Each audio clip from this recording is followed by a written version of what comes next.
Hello everybody, I'm Skip Elsheimer. Welcome to the AV Geeks Lunchtime streaming show, where we watch old 16mm films and talk about them in the comments while we eat our lunch.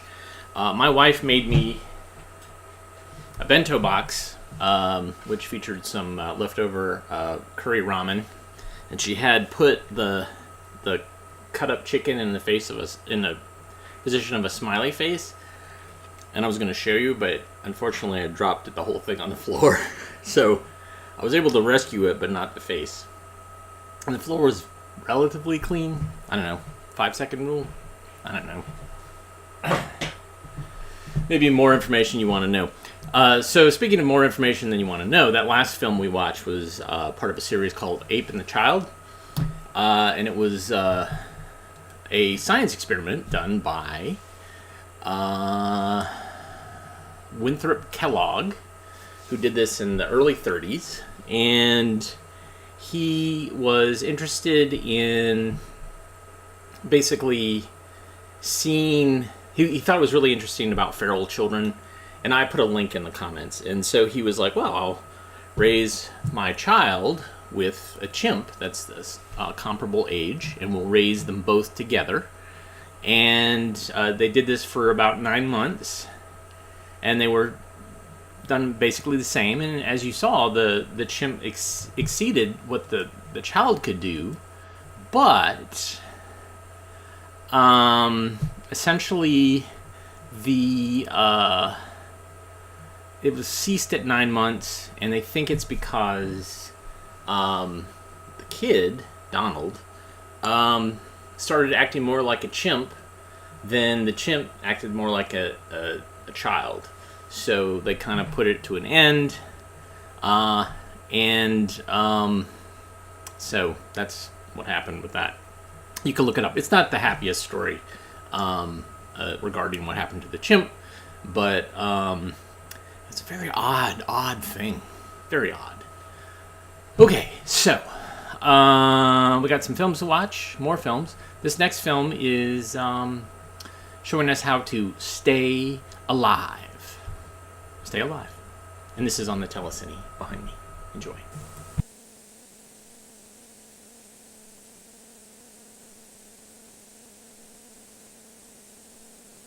And out. Assuming that we solve these problems, Driving a space vehicle could be a part of that future. to be confronted with in approaching the moon. But the odds are that driving a vehicle right here on Earth will have an effect on his life. And we're seriously concerned about this more commonplace means of transportation. Far too many young people are being lost and injured in automobile accidents.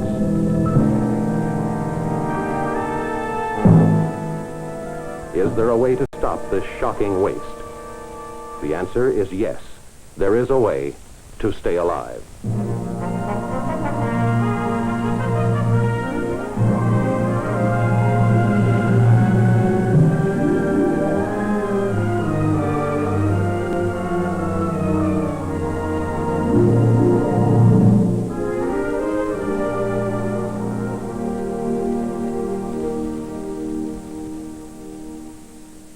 The incident you have just seen has tragic implications. A promising student killed in an automobile accident.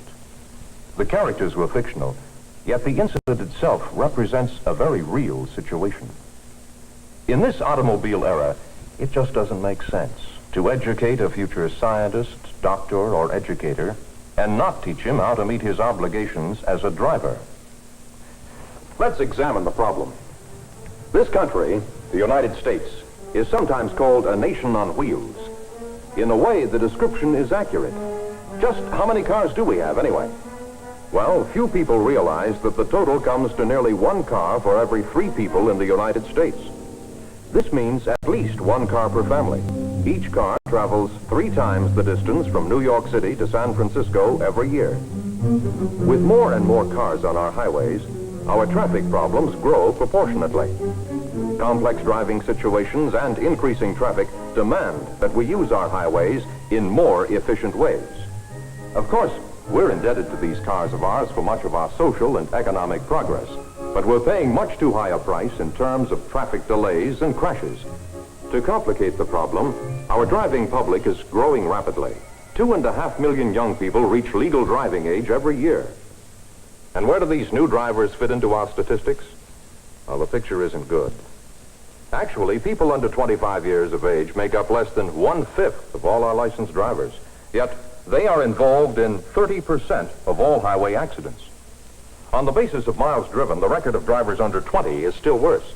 This age group has 5 times as many accidents as the safest age group for each million miles driven. If you need more evidence, just ask any parent of a teenage boy about the cost of his insurance.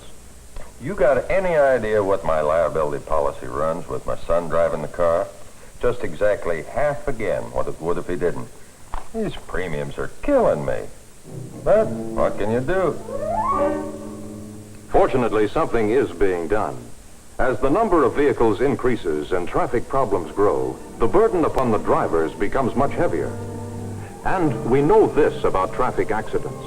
Most are preventable, and most involve human error. Clearly, today's drivers must accept increasing responsibilities. Driver and traffic education is the best way to achieve these goals. As a school official, I know that our driver education courses have been effective. When young people know how to drive safely, and when they strongly want to do so, they're taking a long step toward preventing accidents and getting the best use out of our streets and highways. They come out of these courses with a good sense of values. They become better all-around citizens. In the first 25 years of driver education, it has saved 5,500 lives and prevented 195,000 injuries. Almost $700 million in economic losses have been averted.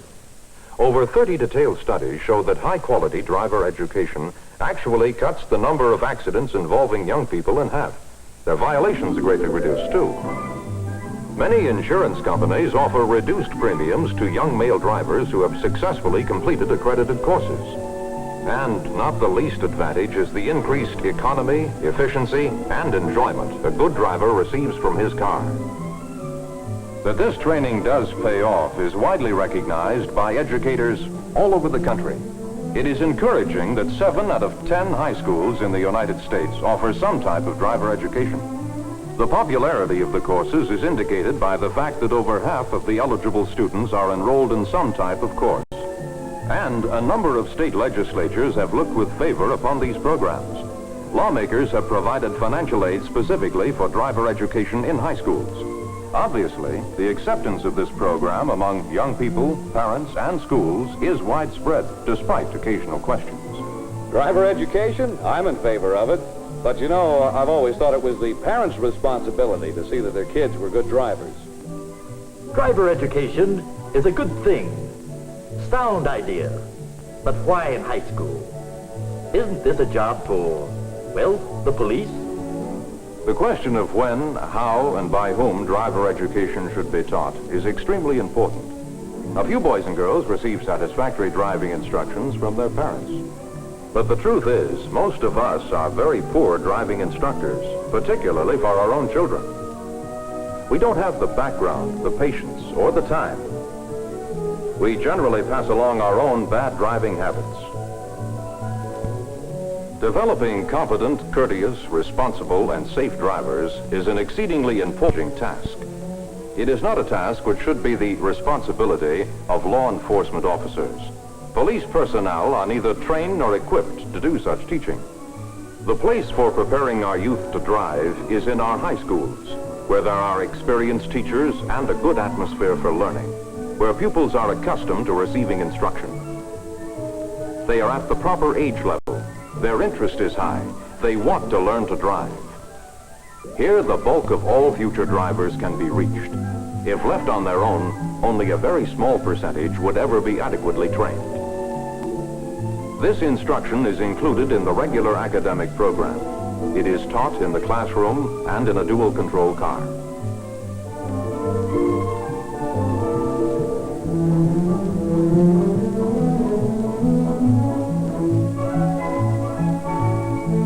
In the classroom, The pupil studies the psychology of the driver, the effects of a driver's physical condition on his behavior, the natural and man-made laws that govern driving. He begins to relate the basic principles to important personal experiences. Centrifugal force, friction, gravity, power, these terms take on real significance. Equipment is readily available to enrich the teaching. These devices help the students recognize their own strengths and weaknesses, the personal characteristics which will affect their driving ability.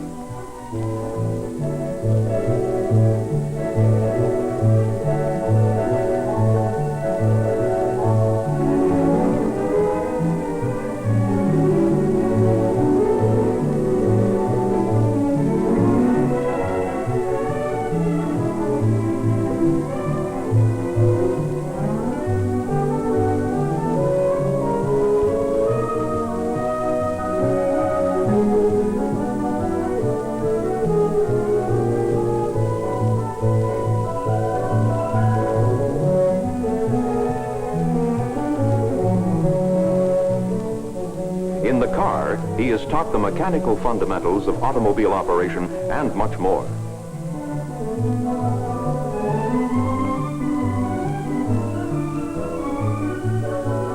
As he becomes increasingly expert, he is schooled in various maneuvers.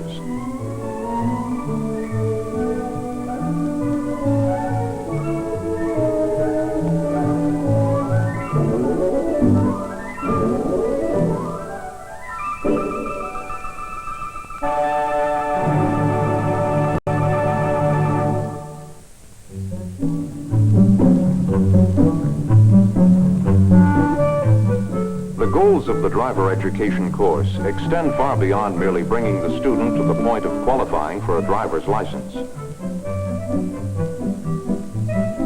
Field trips and many other practical assignments stimulate his interest, give him a better understanding of laws, enforcement, and highway and traffic improvement. Each phase of the instruction is aimed at creating a sense of personal duty, an increased respect for law and order. I think the most important thing we get out of driver's education is respect for other drivers and people in general. We stop thinking so much about ourselves and consider the other fellow. I guess you could say we become less selfish. It makes us safety sensible too. There is no question that these courses are giving us our money's worth. Today, the average price of driver education is about $40 per student, less than the cost of repairing a smashed fender. By careful administration of funds, the amount of money involved can be held below the average. The cost of good driver education is really a sound investment in the future. It will rather quickly be more than made up in lower insurance premiums and in public money saved through accident prevention. In no other way can these lasting values be achieved at anything like such a modest cost. But money alone cannot do the job. To be successful, any course must have a fully qualified instructor. An increasing number of colleges are preparing teachers in this growing field, and the number of available teachers is at an all-time high. The themselves are making schedule adjustments to accommodate the courses.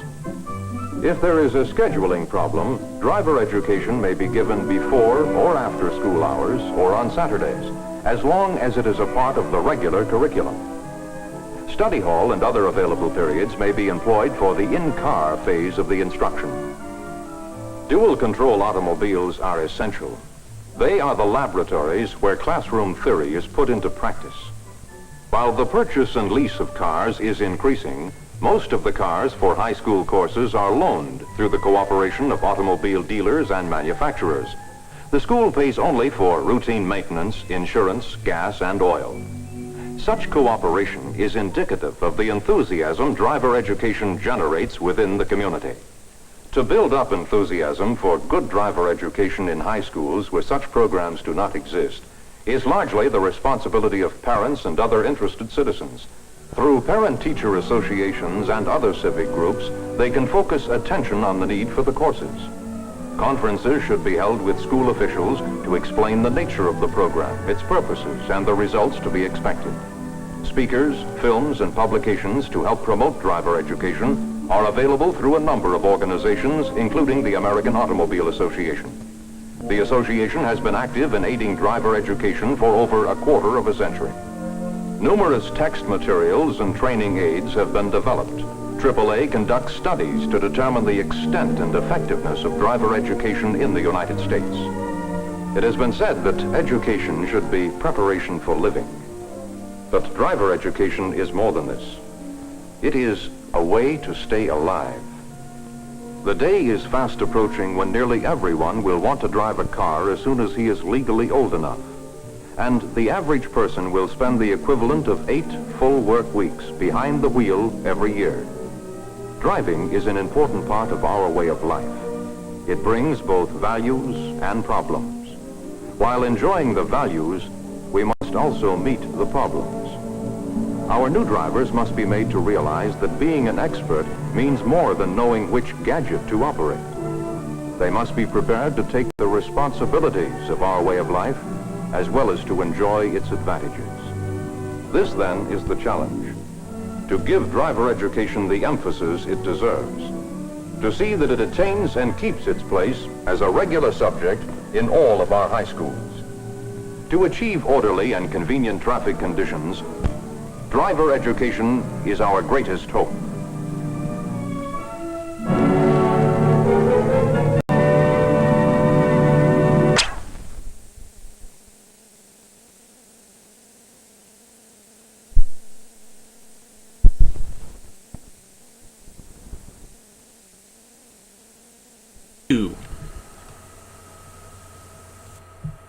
Yeah, so early on, there wasn't driver's education. In fact, there wasn't even getting licenses or permits. It was just you drove. Then insurance companies started saying, hey, a lot of people are getting killed and getting maimed and injured, a lot of property damage that we're paying for. So they started petitioning states to require certification, and then started requiring or petitioning to actually teach people how to drive. And so that's kind of where this all came from. It's fascinating. Inadvertently, I have a couple of films about driving. This next one is about tunnels, specifically building the East River Tunnel in New York City. Enjoy.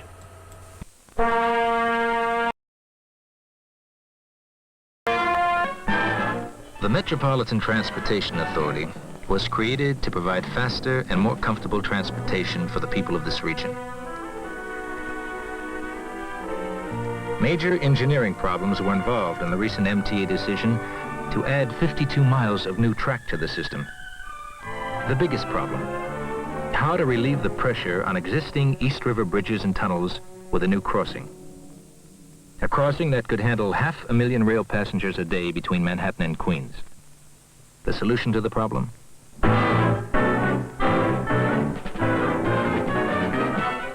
remarkable 2-level tunnel that would run under the East River and through Welfare Island.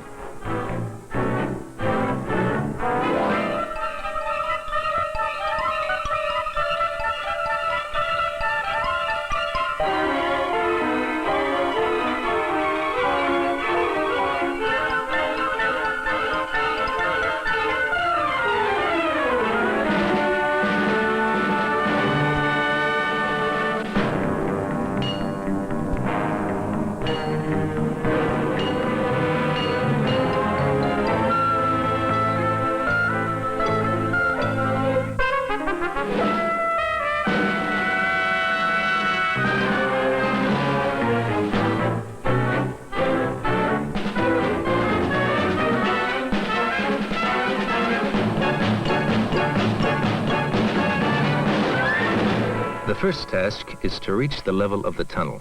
2 construction shafts are excavated, one on Welfare Island and one in Queensbridge Park. Each shaft is deep enough to contain a 10-story building. Alongside the Queen shaft, excavation also is begun for an electrical substation of the Long Island Railroad. 10,000 cubic yards of soft overburden are removed. The water table lies only 10 feet beneath the surface in Queensbridge Park. A single large coffer dam encloses both the shaft and the substation excavation. steel sheet piles are driven tightly together to support the earth sides and minimize the inflow of groundwater. Some 500 feet of the tunnel will run under Queens at a depth of 90 feet. 4 subaqueous tubes will traverse the East River, linked by a 650-foot tunnel through Welfare Island. The Welfare Island shaft is sunk at the edge of the West Channel. This cofferdam is sealed with concrete to prevent flooding. Overburden is hoisted out in a battleship bucket. Problem. The loose strata beneath the overburden split easily, and explosions within 10 feet of the cofferdam may carry through and undermine it.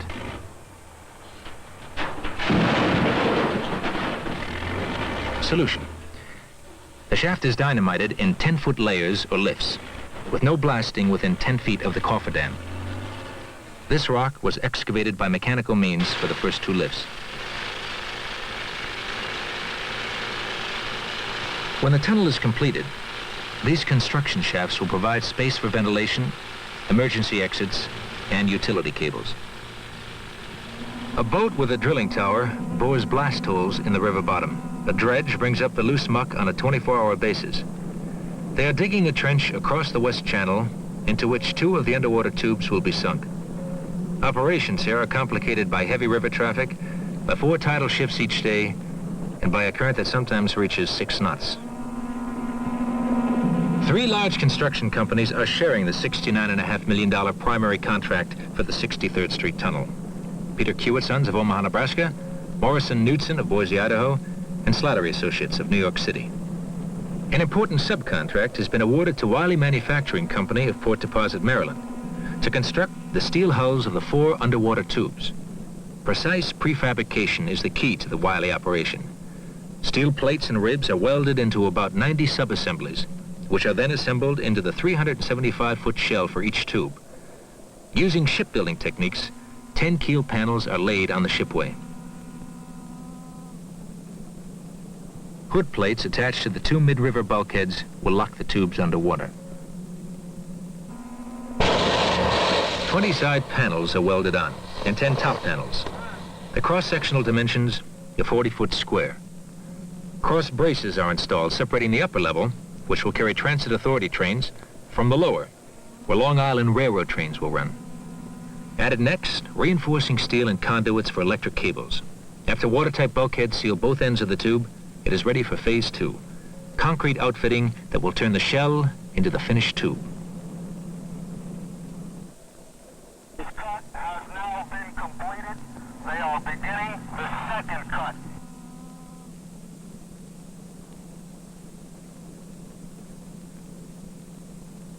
The 3rd cut is completed. The 4th and final cut is beginning.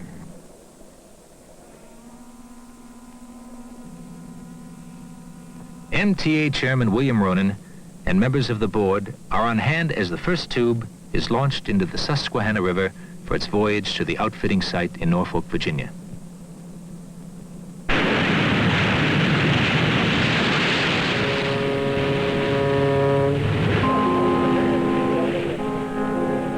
Graciously hear us, O Lord, in these our supplications, and vouchsafe to bestow thy blessing upon this tunnel. Protect it also both here and on its way to its final destination. We ask through Christ our Lord. Amen. We appreciate very much indeed the work which has been done so well on schedule by the Wiley management and officers, and to Kiewit, Morrison, and Slattery. And our congratulations to the workmen who have so successfully launched the first section of our tunnel. While the first tube lies in the outfitting dock in Norfolk, Virginia, a large drill boat anchors just off Welfare Island. The landward ends of the tubes will rest in rock niches, blasted from the sloping riverbanks. These drills bite into the rock 100 feet under the surface of the river. As a precautionary safety measure, charges are not detonated while men are at work in the Welfare Island tunnel, just a few hundred feet to the east. Inside Welfare Island, the dimension of the excavation is enlarged to create a cavern 615 feet long, with a roof 75 feet high in some areas. This huge hole will accommodate the Welfare Island subway station and access escalators. An upper drift first established the route of the station. Excavation can then proceed in descending levels.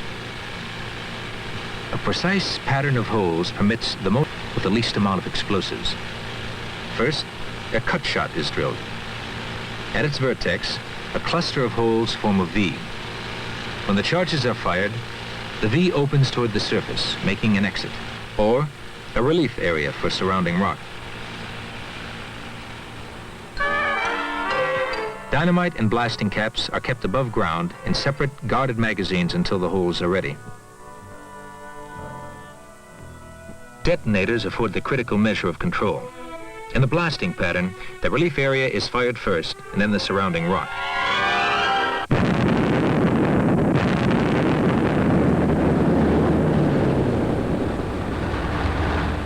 The excavated cut shot serves as the relief for blasting the adjacent wall. Steel ribs support the tunnel roof, which is 70 feet wide. 105 men, working 3 shifts around the clock, extend the upper drift 3.5 feet each day.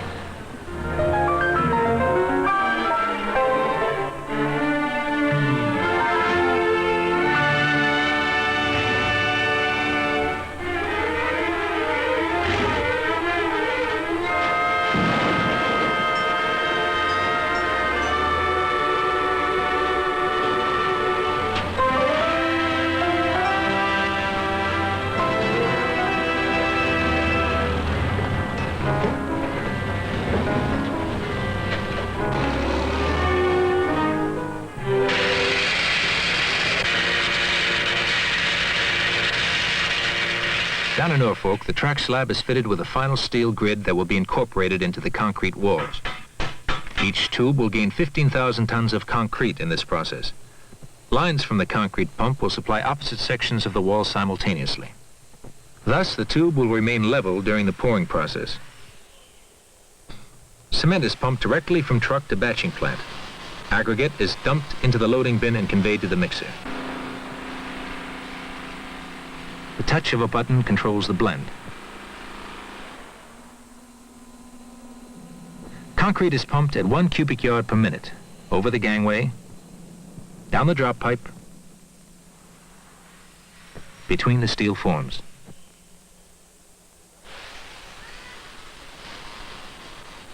After the concrete hardens, forms are removed and transferred to the next tube, docked alongside. Meantime, a specially outfitted barge arrives to screed, or to level, the fist-sized rocks that will constitute the trench floor. A traveler set to the gradient spans the pontoons of the barge. A problem in this operation is that powerful underwater currents can swirl the screeded rock out of the trench. Underwater dikes to shield the trenches and later the tubes from the river currents are used. Shortly before midnight, on May 13, 1971, a tugboat eases alongside the first tube in Chesapeake Bay. The seal tube, 40 feet high, is floating only 2 feet above the surface. A model test has been performed to determine the seaworthiness of the 16,000-ton tube. It is stable against 15-foot waves, hurricane conditions in deep water. The tow cable is attached. Steel hawsers are burned and pried apart. The tugboats in the tube set out for New York on the flood tide. 4.5 days later, they arrived to a grand reception in the New York harbor.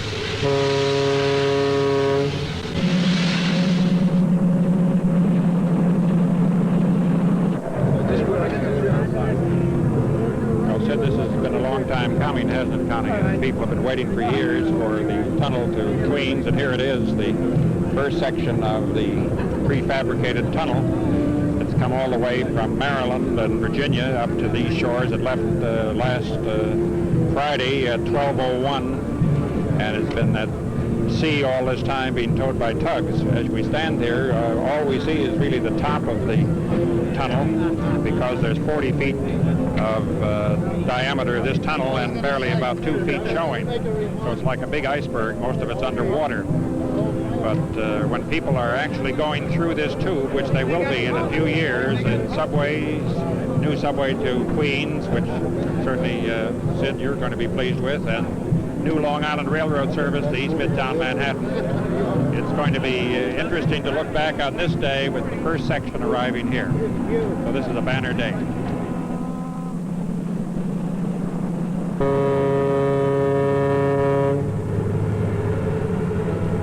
When this massive tube is literally and figuratively put in place, it will mark the beginning of this vast network of transit improvements, 52 new miles of subway, a new Long Island Railroad line into the east of Manhattan with a new terminal, and many other major transportation improvements in this, the world's largest metropolitan center and the greatest rail network. So we greet the tube as it comes under the Verrazano Bridge. Welcome, and I think it deserves a round of applause for arriving about on time.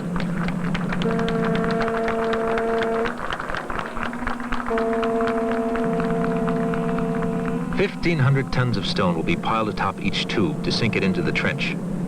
It will be guided into position using laser beams for alignment. Though 100 feet down in the murky river, there's an allowable deviation of only 1 inch laterally and 3 inches vertically. All 4 tubes will be in place before the end of 1971. The 63rd Street Tunnel is underway, a monumental MTA project carried out with care and precision. By 1976, it will be in daily use.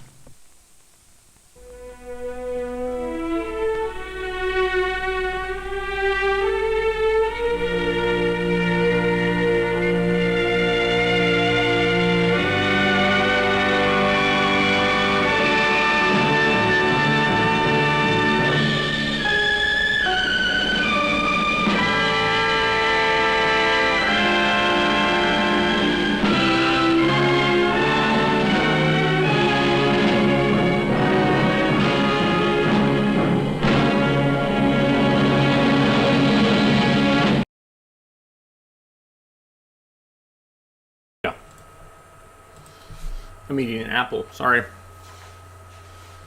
I love it. I mean, when you go to New York City now, and pretty much any big city, there's always some giant project that's going on, and it's over budget, and it's taking forever, but it's kind of fun to see this. I got another film on the telecine.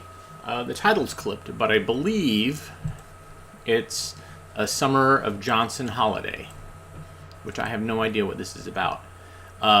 Thank you, Thomas Johnson, for the coffee.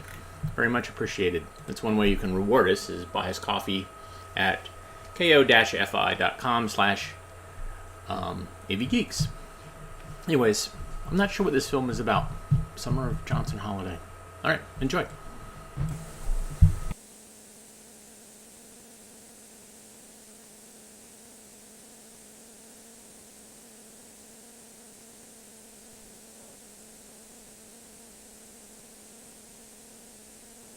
A time for freedom from school, a time to enjoy the beauty of his vast land, and to savor the special closeness of family life shared by all Navajos. Johnson is glad for this chance to be with his father, for during the summer months, his father works as a Navajo land guide and is gone from home much of the time.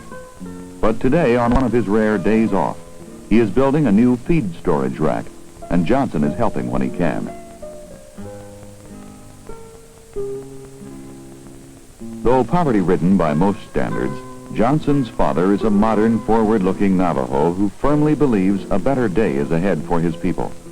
Having spent much time working in a white man's world, he realizes education is the key to a better life for the Navajo, and is determined Johnson will attend high school and, if possible, college. Johnson is growing up in a matriarchal society, where the mother is the head of the family and generally owns everything except the horses. His mother spends her time taking care of the hogan, cooking, and caring for the new baby in the family, who demands much time and attention.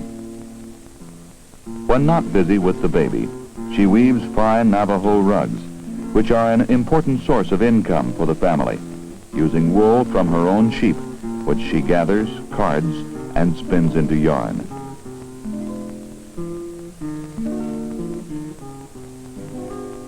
While Johnson likes to watch his mother's practiced fingers weave the multicolored yarn into the yeba chai pattern of the rug, it is still woman's work, and he doesn't understand it.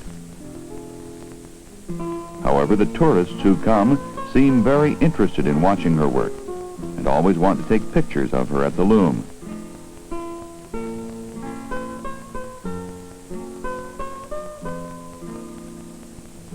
Johnson also enjoys spending as much time as he can with his brother Wilbur and his little sister Rosa, who is fond of tagging along after him. There is a strong bond which binds the Navajo family together, a closeness many other peoples do not share. It is part of what the Navajo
family is the responsibility of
sheep and goats. He spends his time riding through an unfenced landscape which is unmarred by the signs of the white man's civilization, free to go wherever he pleases, to savor the feeling of being alone with only his horse.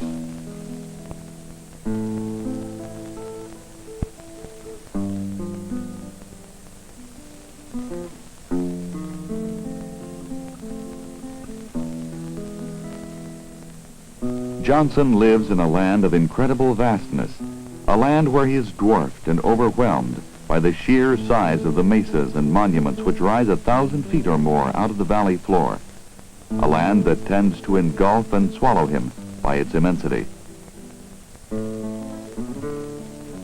On the plain at the foot of the mesa, Johnson and two of his friends think it is great fun to race their horses, riding as fast as they can, often without a saddle and with only a rope or a bridle, imagining they are chasing wild mustangs, as their great-grandfathers did long ago.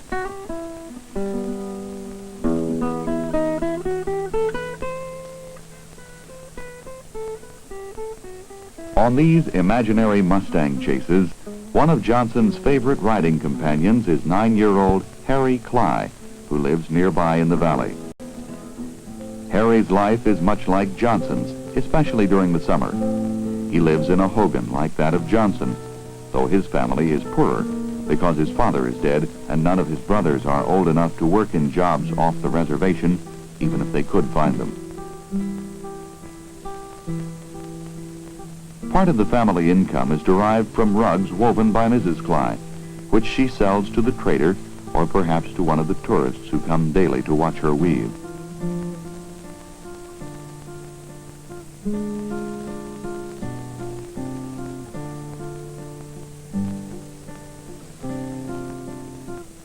Posing for tourists' photographs also earns dimes and quarters, which are much needed to help tide the family through the long, cold winter.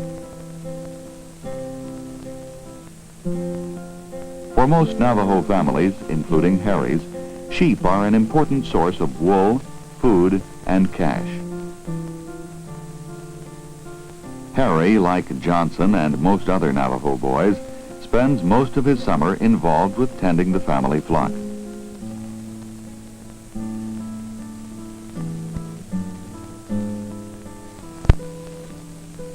Harry is luckier than Johnson in that he sometimes has help with this chore from his sister Marilyn. Harry's life in the winter is quite different from Johnson's because Harry lives too far from a school bus route to attend the day school in Cayente. He must spend his school year at the Bureau of Indian Affairs boarding school, getting to come home to his family only 2 or 3 times during the school year. The boarding schools are not popular with the Navajos because they tend to break down the family unit and to inject too much of the white man's culture into the lives of Indian youths. An attempt is being made to provide more day schools and more extensive bus routes for Indian children living in remote areas. But in spite of his problems, Harry is a happy young Navajo, enjoying the close companionship of his family and the beauty of his valley while he can during the brief summer months.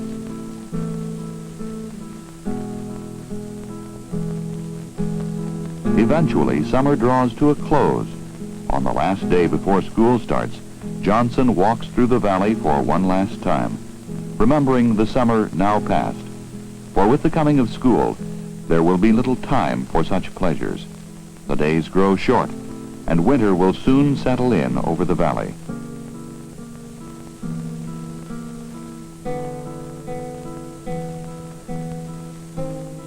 Bright and early the next morning, Johnson and a friend await the coming of the bus that will carry them to Cayente and school for the beginning of another year. Each day, they must ride this bus 25 miles each way. But to Johnson, this is preferable to attending the Bureau of Indian Affairs boarding school, as Harry must do. When the bus finally unloads, Johnson quickly finds many of his friends from the previous year and is soon engrossed in playground activities that resemble those of a school anywhere in America. As Johnson grows older, he will have to reconcile the 2 ways of life he is learning. The way of the Navajo, taught him at home, and the way of the white man, taught him at school. One, the peaceful, beauty way of his people. The other, the aggressive, materialistic way of modern society. Ahead is a fork in the trail for Johnson. Must he follow one of these 2 ways? Or is there, perhaps, a middle road which might give him the best of both worlds?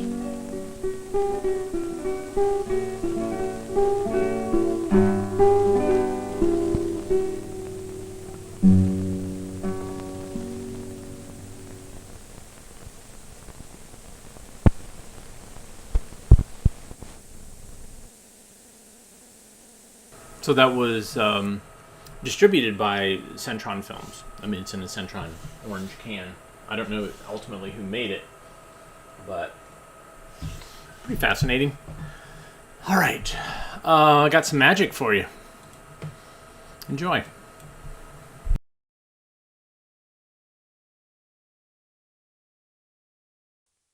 magician. Now, you've all seen magicians. Some are good and some are lousy. I'm a double feature. I'm good and lousy. These flowers were loaned to me by a florist here in town. He's a very, very nice chap. He has two sons. One's a budding genius and the other's a bloomin' idiot. This is my little pet skunk, Elmer. He's quite a nice little fellow. When you get to know him, he's really all right. I adopted him about 2 years ago. His father left him without a cent. Quite a nice. Now I have something that I picked up in Hollywood. I made quite a name for myself out there. Of course, I couldn't repeat it here. But I met a lot of prominent people. I had a date with Lana Turner's sister. You may know her, Stomach Turner, very nice girl. I have an egg. It's a real egg. I wouldn't kid you, it's a wooden egg. It was laid by a decoy duck. A little bag and an egg. Take the egg and place the egg down inside the bag. Say the magic words 6 3/5, and the egg disappears. Of course, to get the egg to come back, merely snap your fingers like this, reach down in the bag, and the egg reappears. Now, actually, it isn't so hard to do. I'm going to show you how to do it. You take the egg, you place the egg up underneath your arm, just act like you're placing the egg in the bag, say the magic words 6 3/5. You could say 2 5/8. That has nothing to do with it. Shake the bag out, the egg is gone. Of course, to get the egg to come back, naturally, all the time it's up underneath your arm, you see, but you snap your fingers like this, reach down in the bag, and pull out the egg, you see. Now, I told you.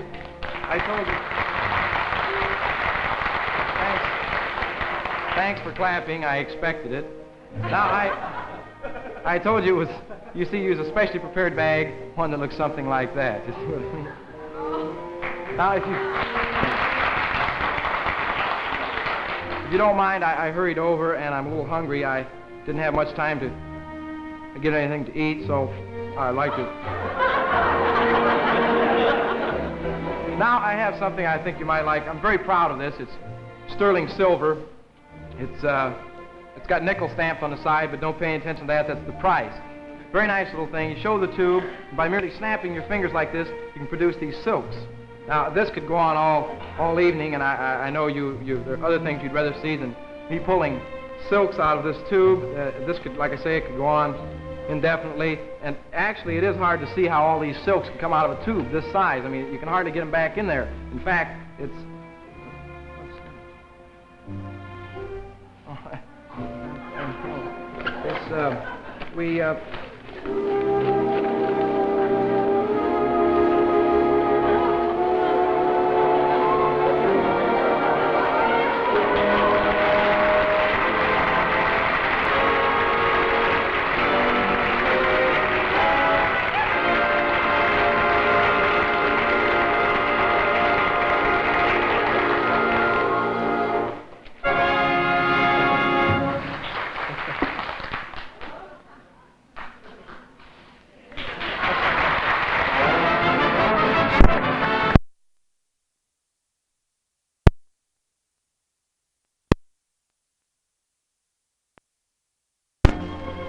Herman Yerger, owner of an Austin, Texas drugstore, is no man to take lightly.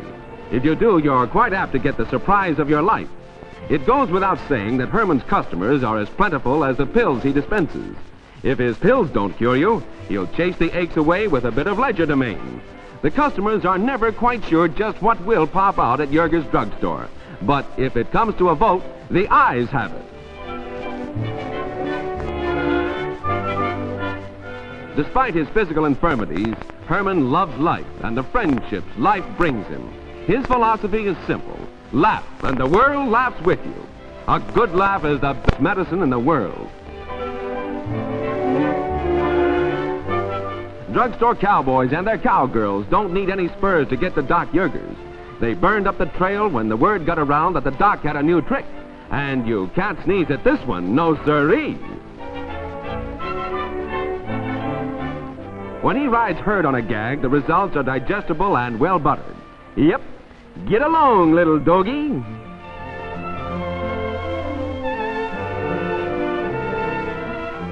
Being a cripple holds no terrors for Herman Yerger. He gets around in his rolling steel chair and is the center of admiring throngs when he goes in for a little outdoor advertising. His little helper isn't just sure what happens next, but, as Doc Yerger says, There's more to this business than meets the eye. He's got a corner on his corner drugstore magic. His prescription for success is a laugh a day keeps the doctor away.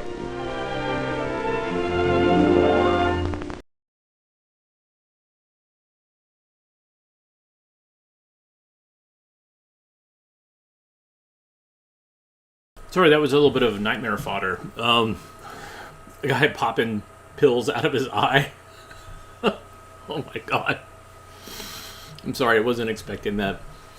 That's the thing about AV Geeks is, sometimes you know what you're going to get, sometimes you don't. And that was a series of clips that we scanned on behalf of Craig Baldwin's collection. He would sometimes clip things together and smush them together onto a reel. So leaving us not quite sure what and where things came from. But yeah, some medicine magic. Ooh. Thanks everybody for tuning in today. Hope you had a good time, learned some things. You can always buy us coffee by going to ko-fi.com/avgeeks, or just, hit a button that says thumbs up, or says like, or says I'd like to know more about this when you do for future shows, by subscribing. All those things are useful ways to say, hey, we like what you do. And I like what you do. I like when you tune in. I like when you comment. And I hope that you have a good weekend. We might get some crazy winter weather, which in this part of North Carolina just means ice. So hopefully trees and power lines won't come down. But, yeah, it happens. We look inside the film can to tell us what to do, and it says to please rewind, except for those times that it says something like this. Stop. Don't rewind. But, in this case, please rewind. And love each other. Everybody have a good weekend, and we'll see you on Monday. Take care.